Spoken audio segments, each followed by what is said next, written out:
नमस्कार, मी नम्रता. कुकिंग आणि बरंच काही या चॅनलवर मी आपलं मनापासून स्वागत करते. आज आपण एक कुरकुरीत आणि चमचमीत चिप्सची रेसिपी पाहणार आहोत. चला तर वेळ न घालवता रेसिपीला सुरुवात करूया.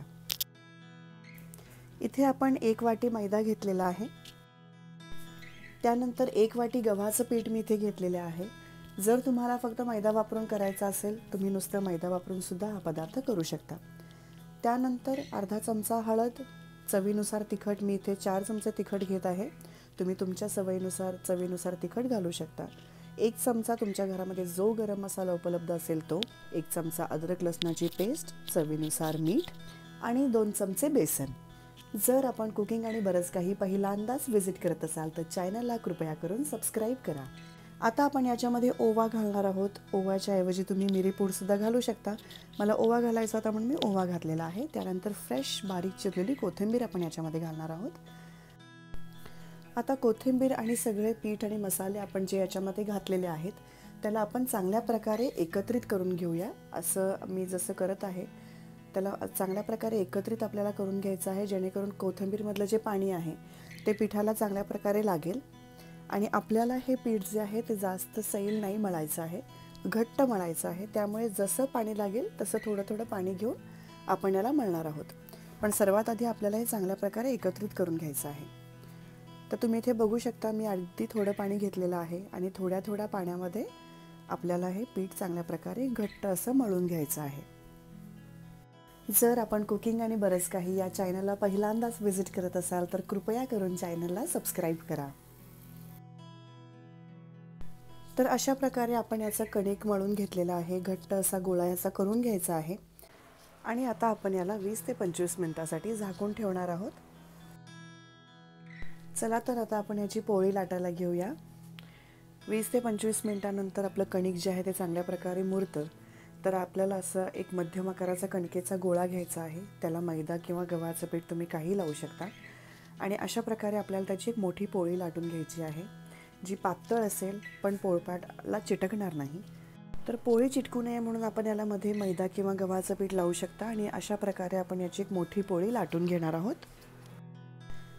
मोठ्या आकाराची पोळी लाटून झाल्यावर मी अशा प्रकारे सुरीच्या साहाय्याने त्याचे पातळ पातळ काप करून घेणार आहे. तुमच्याकडे पिझ्झा कटर असेल तर तुम्ही त्याच्याने कट करू शकता. मला सुरी जास्त कन्व्हिनियंट वाटते वापरण्यासाठी, म्हणून मी सुरीच वापरते. तर अशा प्रकारे सुरी चाकूच्या साहाय्याने तुम्ही याचे काप करून घेऊ शकता. अशा प्रकारे पोळी लाटून झाल्यावर तुम्हाला पाहिजे त्या आकारामध्ये तुम्ही याला कट करून तळून घेऊ शकता. जर तुम्हाला पुरी करायची असेल तर वाटी किंवा ग्लासच्या साहाय्याने पुरीचे गोल गोल असे आकार देऊन तुम्ही पुरीसुद्धा तळू शकता. नाहीतर अशा प्रकारे तुम्ही चाकू किंवा सुरीच्या साहाय्याने, पिझ्झा कटरच्या साहाय्याने लांब लांब काप करून सुद्धा त्याला तळू शकता. तर एका बाजूने आपण याला कापून घेतलेला आहे. आता दुसऱ्या बाजूनी तुम्ही लेंथ तुमच्या आवडीनुसार ठेवू शकता. तुम्हाला जर मोठे मोठे काप हवे असतील लांब, तुम्ही लांबसुद्धा ठेवू शकता.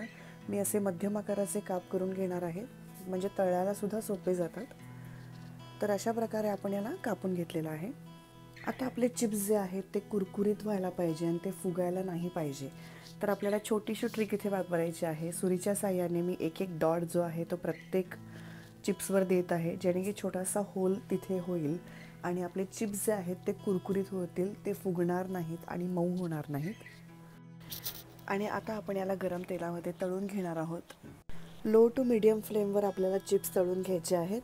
अगदी कुरकुरीत आणि चमचमीत हे लागतात. तुम्ही याला प्रवासामध्ये सुद्धा खाऊ शकता. संध्याकाळच्या चहाबरोबर किंवा जेव्हा छोटीशी भूक लागली असते तेव्हा हेल्दी स्नॅक्स म्हणून तुम्ही याला खाऊ शकता. महिनाभरासाठी तुम्ही याला स्टोअर करून ठेवू शकता. जेव्हा चिप्स तळून होतात आणि ते पूर्णपणे रूम टेम्परेचरवर थंड होतात, थंड झाल्यावर एका प्लास्टिकच्या पिशवीमध्ये किंवा एअरटाईट कंटेनरमध्ये तुम्ही याला महिनाभरासाठी स्टोअर करून ठेवू शकता आणि त्याला खाऊ शकता. तर आपले चिप्स जे आहेत ते इथे तळून झालेले आहे. मस्त असा रंग आपल्या चिप्सला आलेला आहे. तर आता आपण याला तेलातनं काढून घेऊया आणि अशा प्रकारे आपण आपले बाकीचे चिप्ससुद्धा तळून घेणार आहोत. रेसिपी अगदी सोपी आहे. आपल्या घरामध्ये जे पदार्थ असतात त्याच्यामध्येही बनवून होते. लहानांना मोठ्यांना सगळ्यांना आवडते. तर रेसिपी नक्की तुम्ही करून पहा. तर आपले चिप्स जे आहेत ते अशा प्रकारे इथे तळून झालेला आहे. मस्त असा रंग चिप्सला आलेला आहे.